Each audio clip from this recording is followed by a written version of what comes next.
So, any news today? This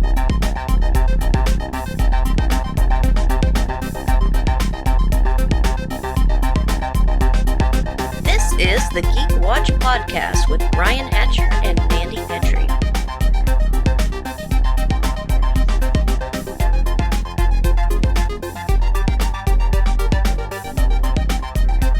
Greetings, Geek Watchers, and welcome to episode 105 of the Geek Watch Podcast. We're back. I'm Brian Hatcher, and with me on the phone is Geek Watch's very own staying safe by staying at her own resident geek goddess, Mandy Petrie. Hi, Brian. How are you doing? Oh, I'm hanging in there. How are you doing? Oh, not bad. It's been crazy, to say the very least, right? Oh, yeah. We have a little bit to talk about today. I may have to jump up on the soapbox for just a minute about this, and we'll talk a little bit of Walking Dead. We got like 3 episodes to cover. There's no reason to go over this verbatim, everything that happened. Just we'll touch on the highlights a little bit. But before we do that, of course, everyone at this point, we're hunkered in. We're staying at home and not going out, and it looks like that's going to be this way until the end of April is the last thing that I heard. Of course, a lot of movies have postponed, so of course no one's going to theaters. A lot of the theaters around here have closed at this point. I mean, everybody's pretty much stay at home, and a lot of stuff went ahead and came out on download, digital.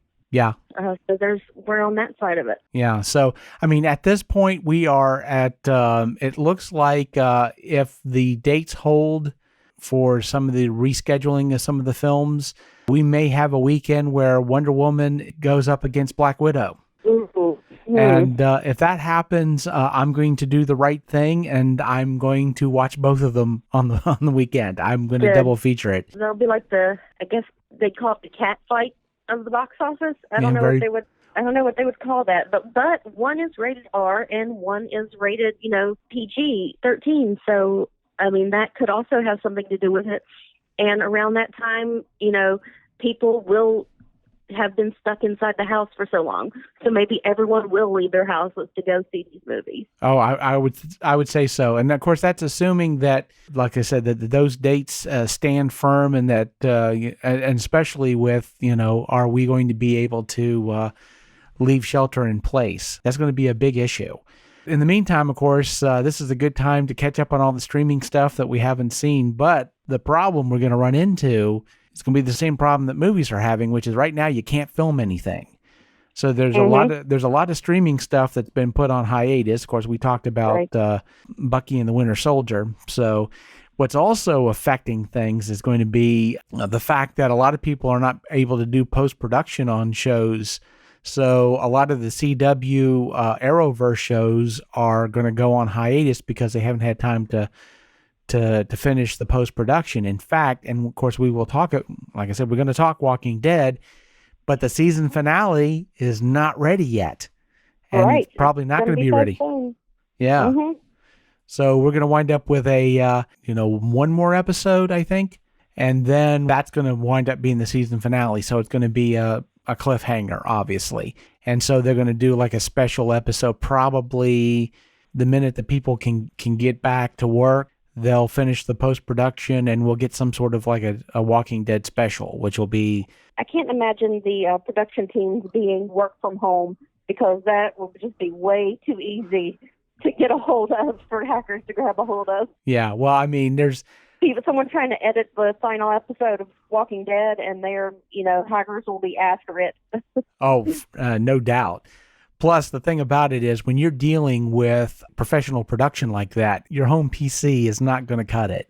You're not going to be able to edit raw data on the average home computer. On your MacBook Pro. Yeah. Well, they may be editing on a Mac, but I guarantee you it's one of those $20,000-$25,000 Macs. So... the thing about it is the rendering time alone for, an hour-long episode would be ridiculous. I mean, that, start it up and then wait for about a month for it to finish rendering. So yeah, I mean, we're gonna wind up having some delays, and there's some stuff ready to go, but that's the thing for people who enjoy television and movies. There's going to be a dry spell while everybody's trying to catch up and get things finished. So, I mean, we'll have some things to watch, but not nearly what we was expecting for this year. And it's gonna take a minute for sure. But like I said before, this is a good time to catch up on a lot of the older shows that maybe you haven't watched yet. And of course, streaming services at this point, the ones that have a lot of back catalog, they should be fine. But yeah, thank goodness for streaming services right now, because there's really nothing, that and television, that's pretty much the only I mean, that and books for sure. So, I mean, obviously getting caught up on your reading is, pretty solid. But I did want to talk a little bit, and here I am about ready to jump on my soapbox for a minute, because the geeks are staying at home for the most part. They're watching streaming services, reading books, playing video games, and pretty much everyone, 30 states are officially telling people to stay home. Most everybody is, obviously, but GameStop didn't seem to get the memo. Oh. Yeah. Now, the thing about it is, I've not been the biggest fan of GameStop for a while anyway. I've had friends who work for GameStop, and I saw how they treated their employees, and so I'm not the biggest fan of GameStop anyway. But yeah, the pandemic thing has really had them show their true colors, because when everybody else was closing, they were staying open. They were telling their employees to stay open, and they faxed their employees a letter saying, if a sheriff shows up to tell you got to close the store, show them the letter and explain to them that we are an essential business. No, you're not, you idiots. No. So. No, well, I've been making face masks here for the past week. Oh, yes. And an essential business to me would be Joann's Fabric right now, and they're not. They're not open. So. Although, my understanding is, though, kind of going off a tangent, I think it's Joann's Fabric. What they are doing is they are allowing people to pull up to the front to get scrap cloth to make their masks.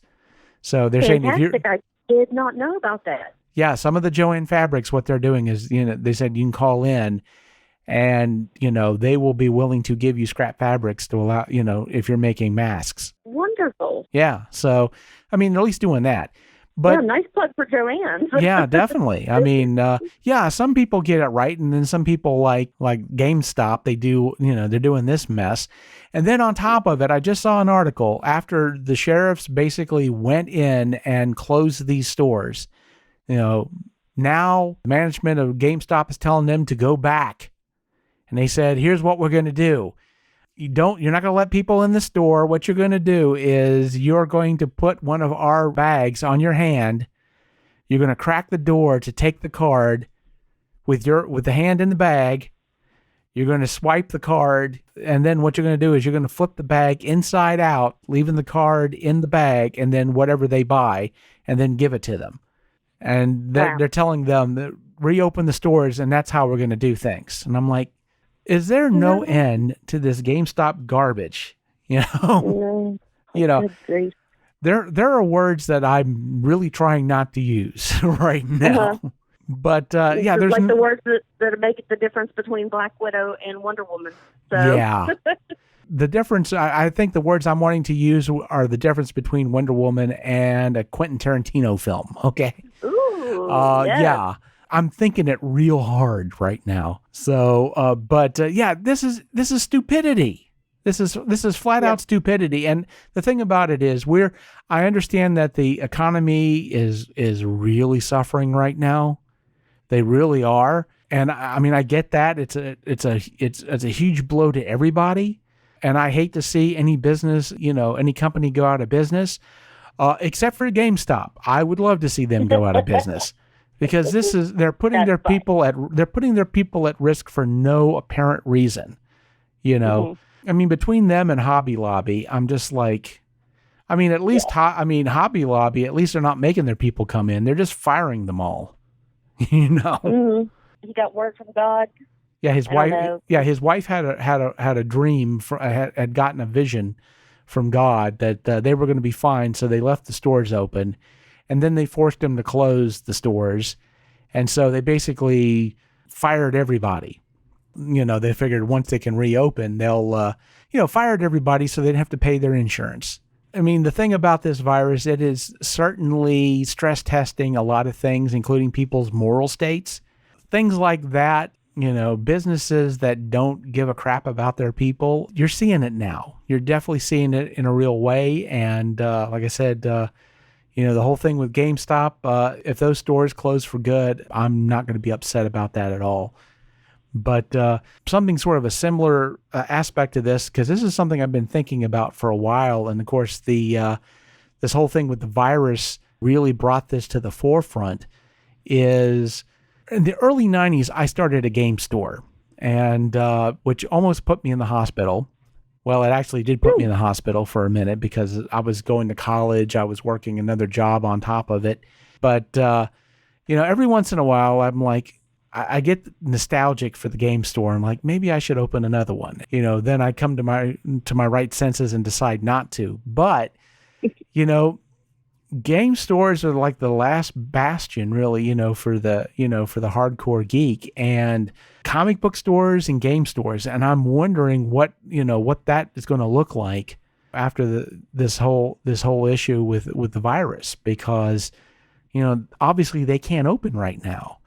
And the margins that these stores have are very slim. Comic book stores, it's been bad. It hasn't been as bad as gaming stores. There's really not a whole lot of money to be made in a gaming store. I mean, everybody is going up online to buy their stuff, because it's cheaper. Obviously, it's obviously cheaper. So the only thing that a game store really has to offer is a place for people to play. But you don't make money from that. And so what you want, at least with me in the 90s, I could sell stuff because there wasn't a whole lot of online selling. People wanted magic cards or they wanted books, they bought them off of me. But in a world of online and internet at this point, I mean, it's good right now because of the fact that, for a lot of people, if you couldn't buy online, what the heck would you be able to do? But for the gaming stores and comic stores, this is rough because obviously a place like Amazon is going to be able to sell stuff cheaper. They're just going to be able to do that. And so for a lot of gaming stores, you see people who will come in and game, but they're not buying anything. And I mean, I see a lot of game stores that they don't have a whole lot of product, but and that's because people aren't buying it. So what's the point of putting it out there? They're not going to buy it. So you're basically just somebody who's providing a space for people to play, but you're paying for the electricity and the water and all that stuff. And a lot of gaming stores, I know the owners, the main reason why they have gaming stores is because they're a business, they can buy stuff at cost for themselves. So that's sort of their payment, If they make just enough money to pay for the rent and, keep the lights on, they're getting their gaming stuff for cheap. That's enough. But when you're dealing with a margin that thin, I mean, we're talking about the end of April before people are going to may be able to come, be able to leave their, this self-imposed quarantine. If even then, we don't know yet. I mean, we're hoping the end of April. So I wonder really, after all of this is done, these gaming stores and comic book stores, what's left? And then on top of all that, I mean, it's like the perfect storm because Diamond Distributors just went out of business. And I don't know how much you know about Diamond Distributors, but, if you sell comic books, to sell comic books, you must sell your soul to the devil. And the devil is Diamond Distributors because they were the only place where you could get anything. And so they very much determined, if you were going to make an order, they would tell you, well, if you want these comic books, you've got to purchase these. These have to be in the order. They could, otherwise you don't get your comics. And so a lot of comic book stores, they would have a bunch of they had to buy comics that they knew they were never going to sell, but they had to get the comics that they knew were going to sell. It's either that or nothing. Diamond Distributing had a monopoly forever, but they're gone. And so there's no real distributor for comic books now. DC's talking about possibly doing their own distributing for their comics, but they're also talking about not putting out comics anymore.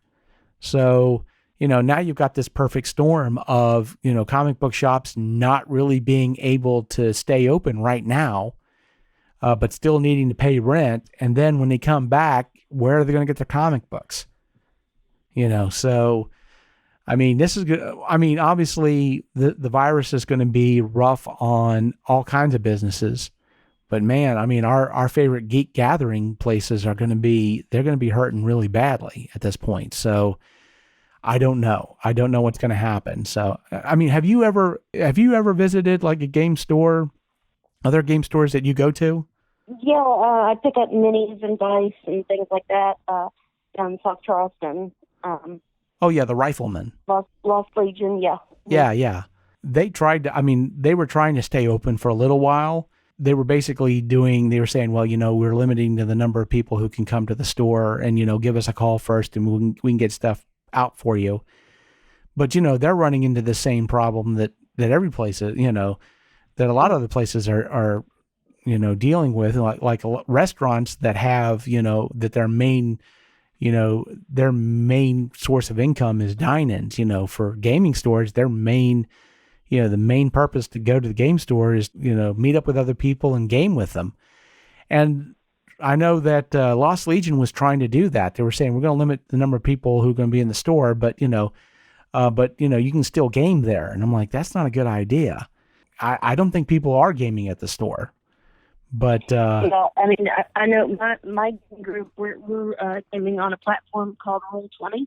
Uh-huh. So I mean that's online right now. So well, I'm I can't say anything because I'm one of them who's gaming online right now. Yeah.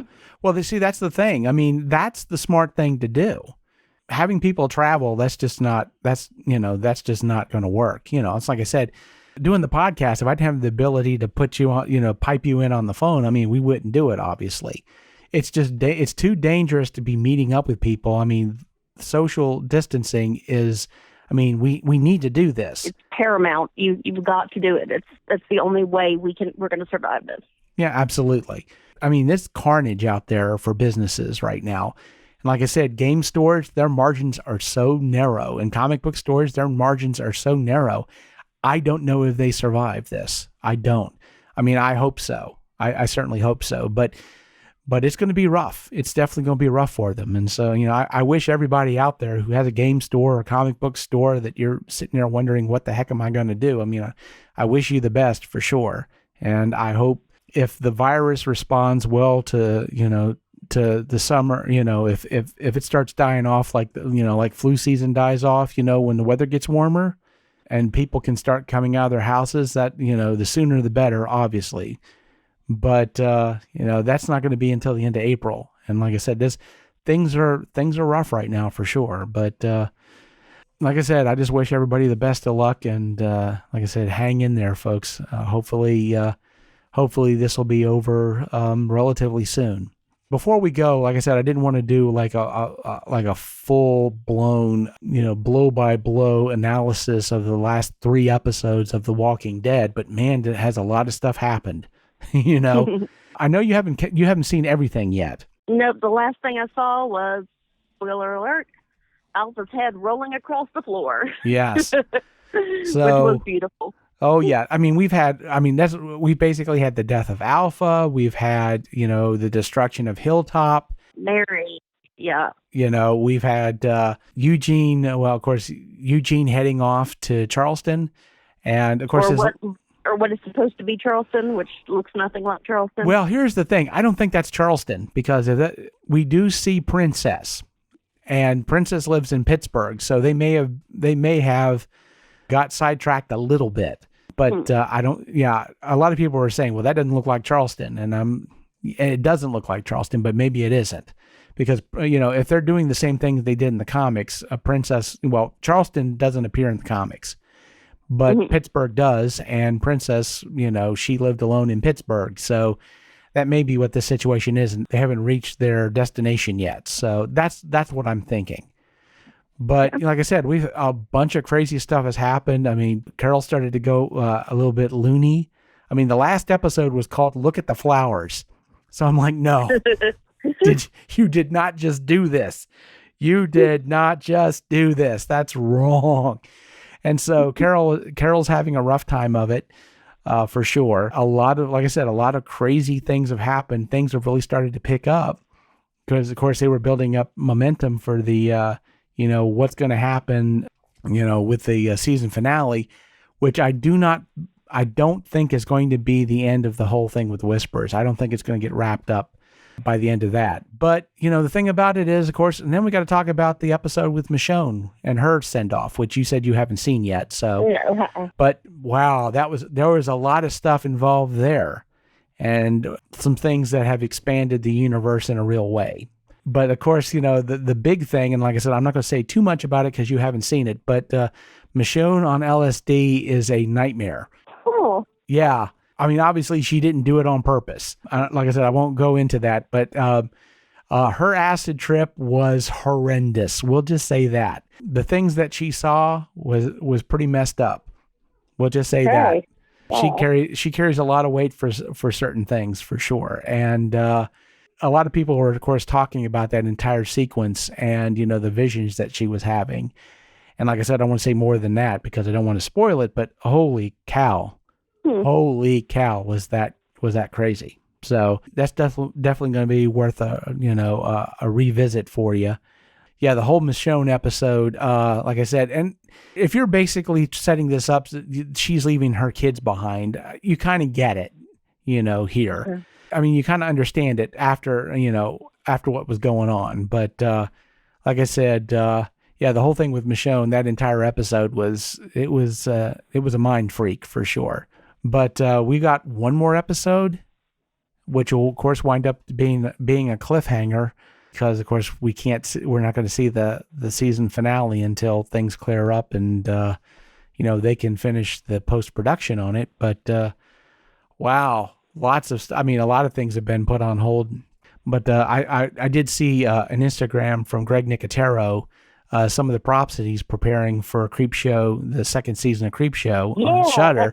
Spider, that giant spider, which of course that's on hold for now. But there's a lot. I mean, again, it's like there's a lot of great stuff out there. We're just waiting for all this to clear up, and then we'll get to see. But as of right now, we're just kind of on a holding pattern for sure. But you're still getting your gaming in, right? Of course, now we can still podcast a little bit.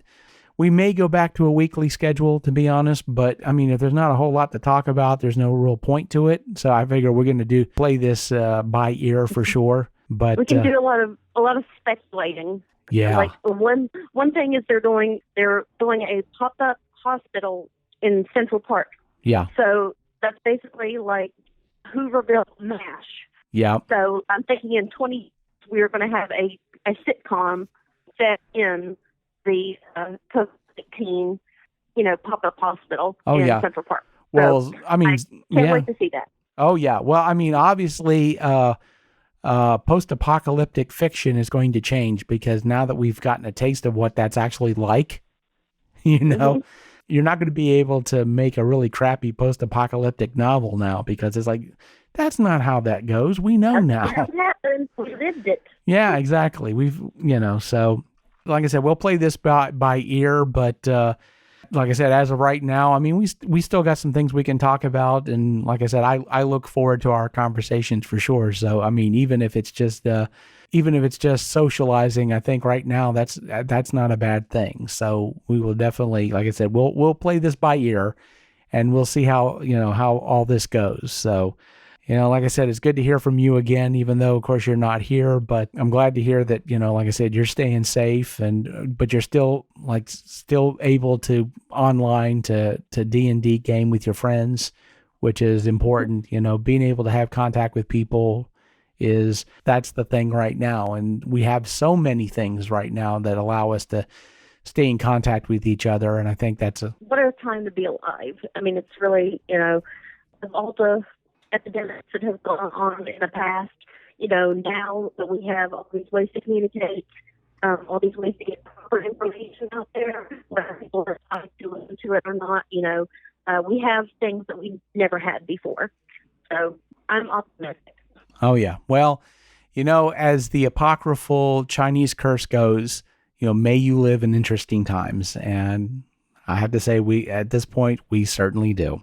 So with that said, we come to the end of episode 105 of the Geek Watch podcast. Thank you for listening. Thank you for tuning in.